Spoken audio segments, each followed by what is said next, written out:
ಎಲ್ರಿಗೂ ನಮಸ್ಕಾರ. ನಮ್ಮ ನ್ಯೂಸ್ ಅಲರ್ಟ್ ಯೂಟ್ಯೂಬ್ ಚಾನಲ್ಗೆ ನಿಮಗೆ ಸ್ವಾಗತ. ನಾನು ಚಂದನ್. ನಾಡಿನ ಸಮಸ್ತ ಜನತೆಗೆ ಮಕರ ಸಂಕ್ರಾಂತಿ ಹಬ್ಬದ ಹಾರ್ದಿಕ ಶುಭಾಶಯಗಳು ಮುಂಗಡವಾಗಿ. ಕಳೆದ 15 ದಿನದಿಂದ ನನಗೆ ಯೂಟ್ಯೂಬ್ನ ಕಾಮೆಂಟ್ ಸೆಕ್ಷನಲ್ಲಿ ಹಾಗೆ ಇನ್ಸ್ಟಾಗ್ರಾಮ್ನಲ್ಲಿ ವೈಯಕ್ತಿಕವಾಗಿ ಮೆಸೇಜ್ ಮಾಡ್ತಿರುವಂತಹ ಜನರ ಕೋರಿಕೆ ಹಾಗೆ ಬೇಡಿಕೆ ಏನು ಅಂತಂದರೆ, ಗಿಲ್ಲಿ ನಟನ ಬಗ್ಗೆ ವಿಡಿಯೋ ಮಾಡಿ ಅನ್ನುವಂಥವ್ರೆ ಹೆಚ್ಚು. ಬಿಗ್ ಬಾಸ್ ಬಗ್ಗೆ ನಿಮ್ಮ ಒಪಿನಿಯನನ್ನು ಶೇರ್ ಮಾಡ್ಕೊಳ್ಳಿ ಅಂತ ಕೇಳಿದಂಥವ್ರು 1-2-3 ಜನ ಇದ್ದರೆ, ಒಂದು ದಿನಕ್ಕೆ 5-6 ಜನ ಆದ್ರೂ ಗಿಲ್ಲಿ ಬಗ್ಗೆ ವಿಡಿಯೋ ಮಾಡಿ ಅಂತಲೇ ಕೇಳ್ತಿದ್ದಾರೆ. ಅಂದರೆ ಯಾವ ಮಟ್ಟದಲ್ಲಿ ಗಿಲ್ಲಿ ನಟನ ಕ್ರೇಜ್ ಸೋಷಿಯಲ್ ಮೀಡಿಯಾದಲ್ಲಿ ಹೋಗ್ತಾ ಇದೆ ಅಂತಂದರೆ, ಇಲ್ಲಿ ಜನ ಈಗ ಗೊತ್ತಾಗಿದೆ.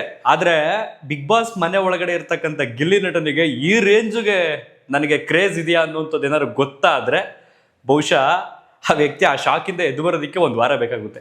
ಆ್ಯಂಡ್ ಏನೀಗ ಅಪಾರವಾಗಿ ಇಲ್ಲಿ ಒಂದು ಆ ಜನರ ನಿಷ್ಕಲ್ಮಶವಾದಂಥ ಪ್ರೀತಿ ಸಿಗ್ತಾ ಇದೆಯಲ್ಲ, ಇದನ್ನ ನನಗನ್ಸುತ್ತೆ ಗಿಲ್ಲಿ ನಟ ಈ ಜನ್ಮದಲ್ಲೂ ಕೂಡ ತೀರ್ಸೋದಕ್ಕಾಗಲ್ಲ ಅಂತ ಅನ್ಸುತ್ತೆ. ಓಕೆ, ಈಗ ಬಿಗ್ ಬಾಸ್ ಸೀಸನ್ 12 ಕನ್ನಡದ ರಿಯಾಲಿಟಿ ಶೋ, ಇದಕ್ಕೆ ಸಂಬಂಧಪಟ್ಟಾಗೆ ಯಾವುದೇ ವಿಡಿಯೋಗಳನ್ನು ನಾನು ಮಾಡಿರಲಿಲ್ಲ. ಬಹುತೇಕ ಜನ ಕಳೆದ 15 ದಿನಗಳಿಂದಲೂ ಕೂಡ ಕೇಳ್ತಾ ಇದ್ದಾರೆ, ನಿಮ್ಗೆ ಯಾರು ಗೆಲ್ಲಬೇಕು ಮತ್ತು ಗಿಲ್ಲಿಗೆ ವೋಟ್ ಹಾಕಿ ಅಂತ ಕೇಳಿ ಒಂದು ವಿಡಿಯೋ ಮಾಡಿ ಅಂತೆಲ್ಲ ಕೇಳ್ತಾ ಇದ್ದಾರೆ.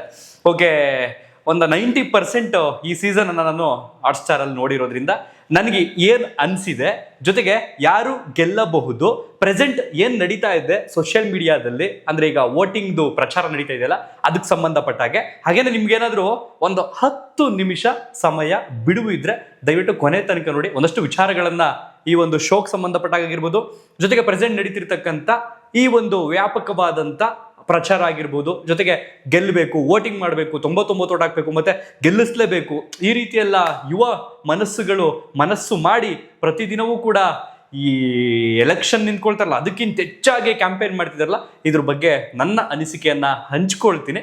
ದಯವಿಟ್ಟು ತಾಳ್ಮೆ ಇದ್ರೆ ಕೊನೆ ತನಕ ವಿಡಿಯೋವನ್ನು ನೋಡಿ. ಆ್ಯಂಡ್ ಯಾರಾದರೂ ಹೊಸಬರು ನಮ್ಮ ಚಾನಲ್ಗೆ ಫಸ್ಟ್ ಟೈಮ್ ಬಂದು ಈ ಒಂದು ವಿಡಿಯೋವನ್ನು ನೋಡ್ತಾ ಇದ್ರೆ ಸಬ್ಸ್ಕ್ರೈಬ್ ಮಾಡ್ಕೊಳ್ಳಿ, ಪಕ್ಕದಲ್ಲಿರ್ತಕ್ಕಂಥ ಬೆಲ್ ಐಕಾನನ್ನು ಕ್ಲಿಕ್ ಮಾಡಿ. ಮ್ಯಾಟ್ರ್ ಬಂದ್ಬಿಡೋಣ. ಈಗ ನಾನು ವಿಡಿಯೋ ಮಾಡಿ ಅಪ್ಲೋಡ್ ಮಾಡ್ತಿರ್ತಕ್ಕಂಥ ದಿನ ಬಂದು ಬುಧವಾರ, ಗುರುವಾರ, ಶುಕ್ರವಾರ 2 ದಿನ ಕಳೀತು ಅಂತಂದರೆ ಶನಿವಾರ ಹಾಗೆಯೇ ಭಾನುವಾರ ಗ್ರ್ಯಾಂಡ್ ಫಿನಾಲೆ ಇದೆ. ಸೊ ಟಾಪ್ 7 ಅಂತ ಈಗ ಆಲ್ರೆಡಿ ಒಂದು ಸಂಖ್ಯೆ ಇತ್ತು. ಅದರಲ್ಲಿ ಗಿಲ್ಲಿ ನಟ ಆಗ್ಬೋದು, ರಕ್ಷಿತಾ ಆಗ್ಬೋದು, ಅಶ್ವಿನಿ ಗೌಡ ಆಗ್ಬೋದು, ಧನುಷ್ ಆಗ್ಬೋದು, ರಘು ಆಗ್ಬೋದು, ಈ ಕಡೆ ಧ್ರುವಂತ ಆಗ್ಬೋದು, ಕಾವ್ಯ ಆಗ್ಬೋದು, 7 ಜನ ಇದ್ದರು.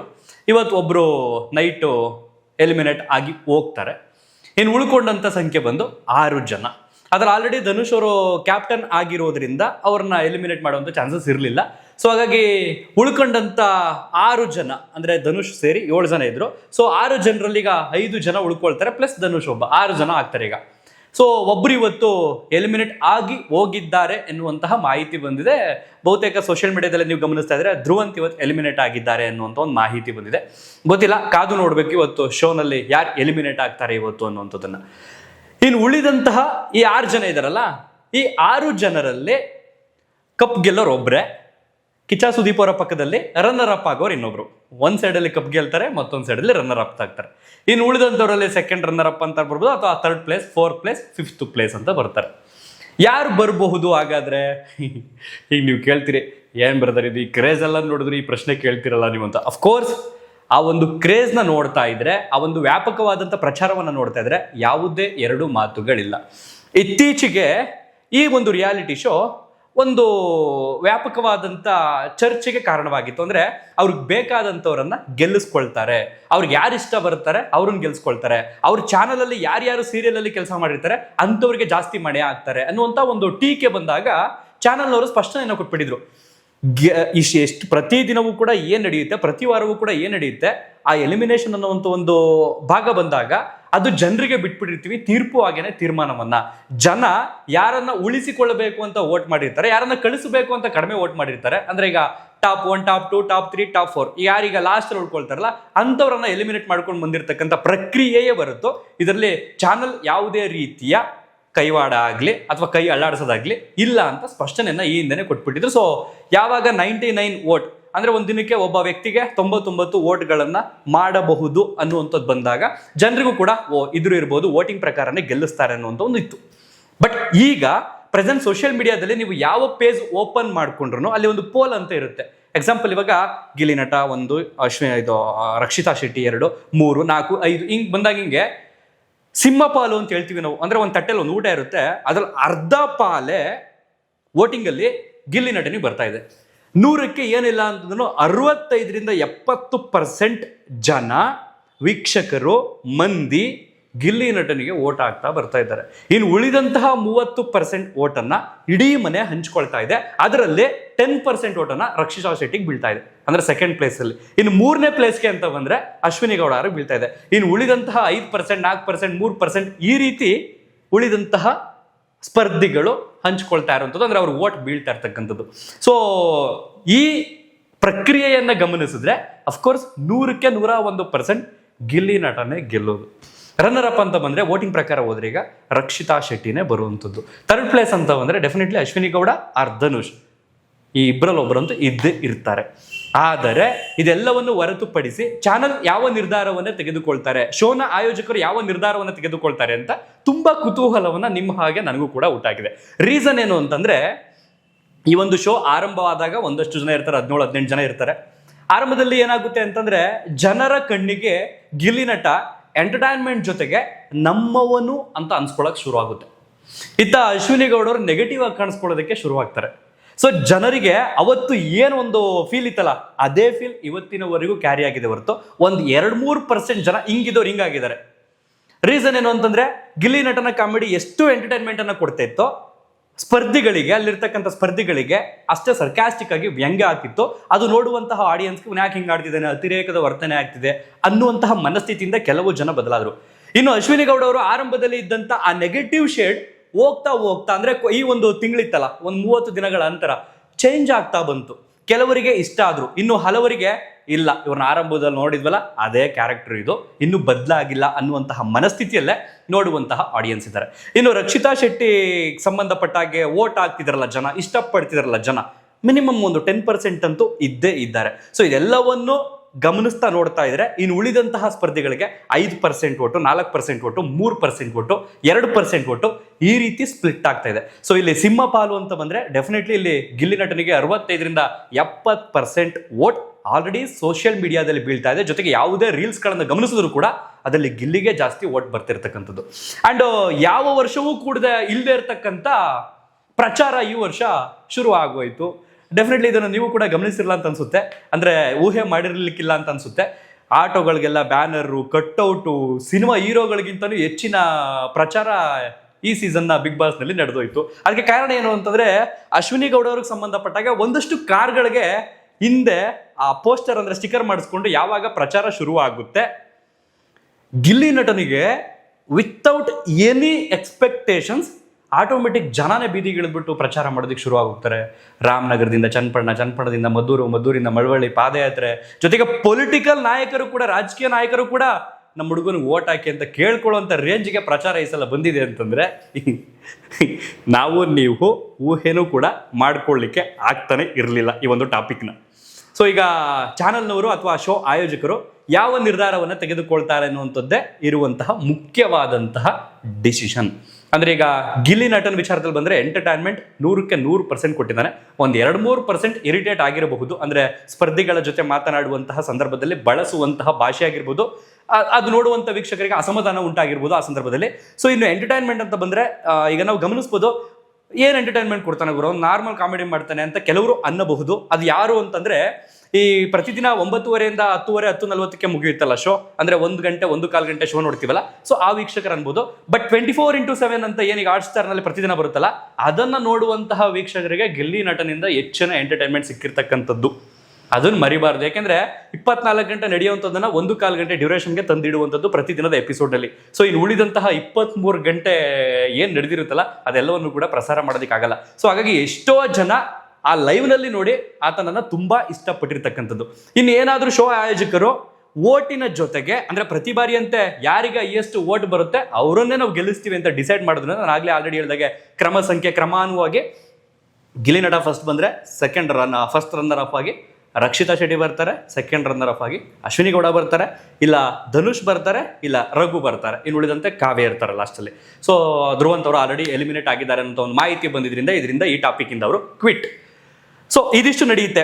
ಇಲ್ಲ ಶೋ ಆಯೋಜಕರು ಏನಾದ್ರೂ ಇದರ ಜೊತೆಗೆ ಈ ಬಾರಿ ವೋಟಿಂಗ್ ಜೊತೆಗೆ ಆಟದ ಇನ್ವಾಲ್ವ್ಮೆಂಟ್ ಇತ್ತಲ್ಲ, ಅದನ್ನು ಏನಾದರೂ ಗಮನಿಸ್ತಾರಾ ಗೊತ್ತಿಲ್ಲ, ಕಾದು ನೋಡ್ಬೇಕಾಗುತ್ತೆ. ಸೊ ಎಷ್ಟೋ ಜನ ಆಲ್ರೆಡಿ ವಾರ್ನಿಂಗ್ ಕೂಡ ಕೊಡೋದಕ್ಕೆ ಶುರುವಾಗಿದ್ದಾರೆ. ಗಿಲ್ಲಿ ಏನಾದ್ರು ಗೆಲ್ಲಿಲ್ಲ ಅಂತಂದ್ರೆ ಬಿಗ್ ಬಾಸ್ನೇ ನೋಡಲ್ಲ, ನಾವು ಬಿಗ್ ಬಾಸ್ನೇ ಬ್ಯಾನ್ ಮಾಡ್ಬಿಡ್ತೀವಿ, ಹಂಗೆ ಮಾಡ್ಬಿಡ್ತೀವಿ, ಹಿಂಗೆ ಮಾಡ್ಬಿಡ್ತೀವಿ ಅಂತ ಬೆದರಿಕೆಯನ್ನು ಕೂಡ ಸಾಮಾಜಿಕ ಜಾಲತಾಣಗಳಲ್ಲಿ ಹಾಕ್ತಾ ಇದ್ದಾರೆ. ಎಲ್ಲವನ್ನು ಕೂಡ ಗಮನಿಸ್ತಾ ಇದ್ದೀವಿ. ಈಗ ಈ ವಿಚಾರ ಬಿಟ್ಬಿಟ್ಟು ಒಂಚೂರು ಮುಂದಕ್ಕೆ ಬರೋಣ. ಯಾದಗಿರಿಯಲ್ಲಿ ಒಬ್ಬ ಯುವಕ, ಒಬ್ಬ ಕ್ರೀಡಾಪಟು ಆ ಜಿಲ್ಲಾ ಕ್ರೀಡಾಂಗಣಕ್ಕೆ ಸಂಬಂಧಪಟ್ಟಂಗೆ ರಾಥೋಡ್ ಅಂತ ಅವ್ರ ಹೆಸರು, ಹಗಲಿರುಳು ಅಲ್ಲಿ ಪ್ರತಿಭಟನೆ ಮಾಡ್ತಾ ಇದ್ದಾರೆ, ನ್ಯಾಯ ಕೇಳ್ತಾ ಇದ್ದಾರೆ, ಈ ಸರ್ಕಾರದ ವಿರುದ್ಧ ಹೋರಾಟ ಮಾಡ್ತಾ ಇದ್ದಾರೆ. ಆತನ ವಿರುದ್ಧ FIR ಅನ್ನುವಂಥ ಮಾತುಗಳು ಕೂಡ ನಿನ್ನೆಯಿಂದಲೂ ಕೂಡ ಕೇಳಿ ಬಂತು.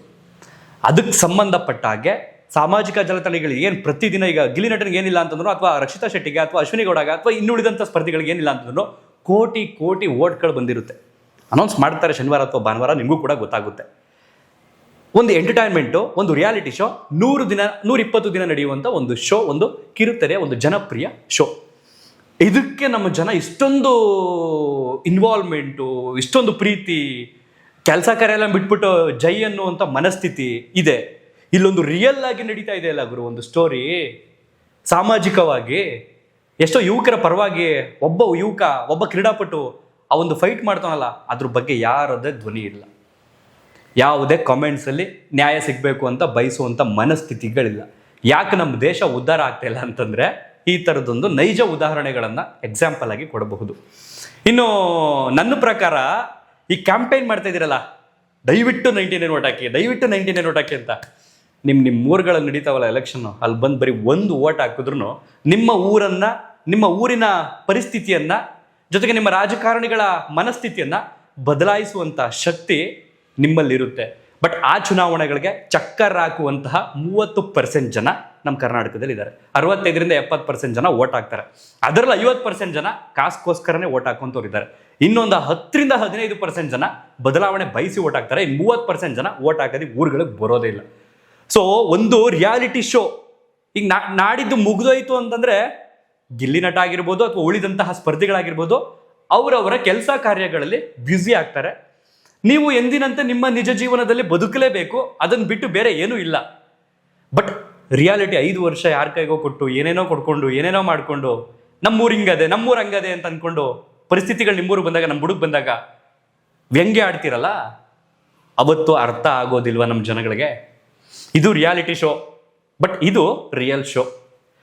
ಇದಿಷ್ಟು ಹೇಳ್ತಾ ನಂದು ಅನಿಸಿಕೆಗಳನ್ನು ನಿಮ್ಮ ಹತ್ರ ಹಂಚ್ಕೋಬೇಕು ಅಂತ ಅಂದ್ಕೊಂಡೆ. ತುಂಬ ಜನ ಕೇಳ್ತಾ ಇದ್ರಲ್ಲ, ಸೊ ನಿಮಗೂ ಕೂಡ ನೋವು ಮಾಡಬಾರ್ದು, ಅಂದರೆ ಇವನೊಂದು ವಿಡಿಯೋನೇ ಮಾಡಲಿಲ್ವಲ್ಲ ಇಷ್ಟೊಂದೆಲ್ಲ ಕೇಳ್ಕೊಂಡ್ರು ಅಂತ. ಬಟ್ ಪರ್ಸನಲಿ ನಿನ್ಗೆ ಯಾರಪ್ಪ ಅಲ್ಲಿ ಗೆಲ್ಲಬೇಕು ಅಂತ ನೀವು ಖಂಡಿತವಾಗಿ ಇದು ವಿಡಿಯೋ ಮುಗಿಯೋಷ್ಟರಲ್ಲಿ ನೀವು ಕೇಳ್ತೀರಿ. ಸೊ ನನಗೆ ತುಂಬ ಇಷ್ಟವಾದಂಥ ಒಂದು 3 ಕಂಟೆಸ್ಟೆಂಟ್ಸ್ಗಳಿದ್ದಾರೆ. ಆ 3ರಲ್ಲಿ ಯಾರು ಗೆದ್ದರೂ ನನಗೆ ಖುಷಿನೇ. ಒಂದು ಗಿಲ್ಲಿ ನಟ ಆಗಿರ್ಬೋದು, ಮತ್ತೊಂದು ರಕ್ಷಿತಾ ಶೆಟ್ಟಿ ಆಗಿರ್ಬೋದು, ಮತ್ತು ಇನ್ನೊಬ್ಬರು ಬಾಡಿ ಬಿಲ್ಡರು ರಘು ಇದ್ದಾರಲ್ಲ, ಬಹುಶಃ ರಘು ಗೆಲ್ಲುವಂಥದ್ದು ಡೌಟು. ಬಟ್ ಈ 3ರಲ್ಲಿ ಯಾರೇ ಗೆದ್ದರೂ ನನಗೆ ತುಂಬ ಖುಷಿ ಆಗುತ್ತೆ. ಬಟ್ ಡೆಫಿನೆಟ್ಲಿ ವೋಟಿಂಗ್ ಪ್ರಕಾರ ನೋಡುವುದಾದರೆ ಗಿಲ್ಲಿ ನಟನೇ ಗೆಲ್ಲುವುದು, ಅದರಲ್ಲಂತೂ 2 ಮಾತಿಲ್ಲ. ಇನ್ನು ಪೋಲ್ಗಳಲ್ಲಿ ಗಮನಿಸಿರ್ತೀವಿ. ಸೊ ಈಗ ನೀವು ಏನು ಒಂದು ವಿಡಿಯೋ ಈಗ ನನ್ನ ವಿಡಿಯೋ ನೋಡ್ತಾ ಇದ್ದೀರಲ್ವ, ನೀವು ನನ್ನ ವಿಡಿಯೋ ಕೆಳಗಡೆ ನಿಮಗೆ ನಮ್ಮ ಚಾನಲ್ನ ಲೋಗೋ ಕಾಣ್ತಾ ಇದೆ. ಆ ಲೋಗೋವನ್ನು ಕ್ಲಿಕ್ ಮಾಡಿದ್ರೆ ನಿಮಗೆ ನಮ್ಮ ಚಾನಲ್ನ ಪೇಜ್ ಓಪನ್ ಆಗುತ್ತೆ. ಈಗ ಪೇಜ್ ಓಪನ್ ಆದಾಗ ನಿಮ್ಗೆ ಅಲ್ಲಿ ಸಬ್ಸ್ಕ್ರೈಬ್ ಆಗಿದ್ರೆ ಸಬ್ಸ್ಕ್ರೈಬ್ ಅಂತ ಬರುತ್ತೆ, ಇಲ್ಲ ಅಂತಂದರೆ ಸಬ್ಸ್ಕ್ರೈಬ್ ಮಾಡ್ಕೊಳ್ಳಿ ಅಂತ ಬರುತ್ತೆ.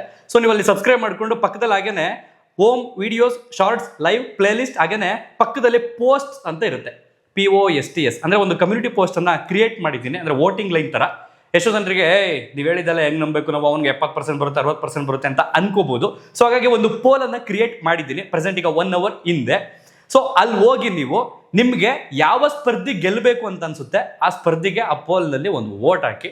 ಸೊ ನಾವು ಹೇಳೋದಕ್ಕಿಂತ ನೀವೇ ಕಣ್ಣಾರೆ ನೋಡಬಹುದು ಯಾರಿಗೆ ಹೆಚ್ಚಿನ ಡಿಮ್ಯಾಂಡ್ ಇದೆ, ಯಾರಿಗೆ ಹೆಚ್ಚು ಜನ ಸಪೋರ್ಟ್ ಮಾಡ್ತಾ ಇದ್ದಾರೆ ಸಾಮಾಜಿಕ ಜಾಲತಾಣಗಳೇನಂತದ್ದು ಗೊತ್ತಾಗುತ್ತೆ. ಸೊ ನೀವು ವೋಟ್ ಮಾಡಿ, ಕೆಳಗಡೆಯಲ್ಲಿ ವೋಟಿಂಗ್ ತೋರಿಸುತ್ತೆ ಎಷ್ಟು ಜನ ವೋಟ್ ಮಾಡಿದ್ದಾರೆ ಅಂತ. ನೀವು ವೋಟ್ ಮಾಡಿದ ತಕ್ಷಣ ಎಷ್ಟು % ವೋಟ್ ಆಗಿದೆ ಅಂತ ತೋರಿಸುತ್ತೆ.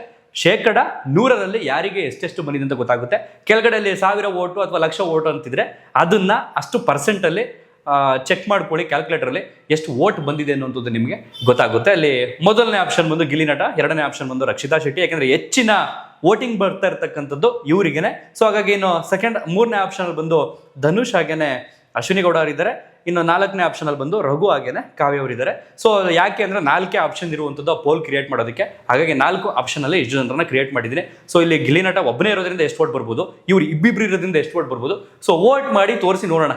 ಸೊ ಎಲೆಕ್ಷನ್ ಟೈಮ್ನಲ್ಲಿ ಅಂತೂ ವೋಟ್ ಹಾಕಲ್ಲ, ಇದನ್ನಾದ್ರೂ ಹಾಕಿ ತೋರಿಸಿ ಎಷ್ಟು ಜನ ಇನ್ವಾಲ್ವ್ಮೆಂಟ್ ಅನ್ನ ತೋರ್ತಾರೆ ಅಂತ ಗಮನಿಸಿ ನೋಡೋಣ. ಸಾಧ್ಯವಾದರೆ ಯಾದಗಿರಿಯಲ್ಲಿ ನಡೀತಿರ್ತಕ್ಕಂಥ ಆ ಯುವ ಪ್ರತಿಭೆ, ಆ ಕ್ರೀಡಾಪಟು ಅವ್ರಿಗೂ ಕೂಡ ಸಪೋರ್ಟ್ ಮಾಡಿ ಅಂತ ಕೇಳ್ಕೊಳ್ತಾ ಈ ಒಂದು ವಿಡಿಯೋನ ಇಲ್ಲಿಗೆ ಮುಗಿಸ್ತಾ ಇದ್ದೀನಿ. ಶನಿವಾರ ಅಥವಾ ಭಾನುವಾರ ಮುಗಿದ ನಂತರ ಎಂದಿನಂತೆ ನಮ್ಮ ಕೆಲಸ ಕಾರ್ಯಗಳಲ್ಲಿ ನಾವು ತೊಡಗಿಕೊಳ್ಳಲೇಬೇಕು, ಅದನ್ನು ಬಿಟ್ಟು ಬೇರೆ ಆಪ್ಷನ್ ಇಲ್ಲ ಅಂತ ಕೆಲವರಿಗೆ ಒತ್ತಿ ಹೇಳ್ತಾ ಇದ್ದೀನಿ. ಧನ್ಯವಾದ.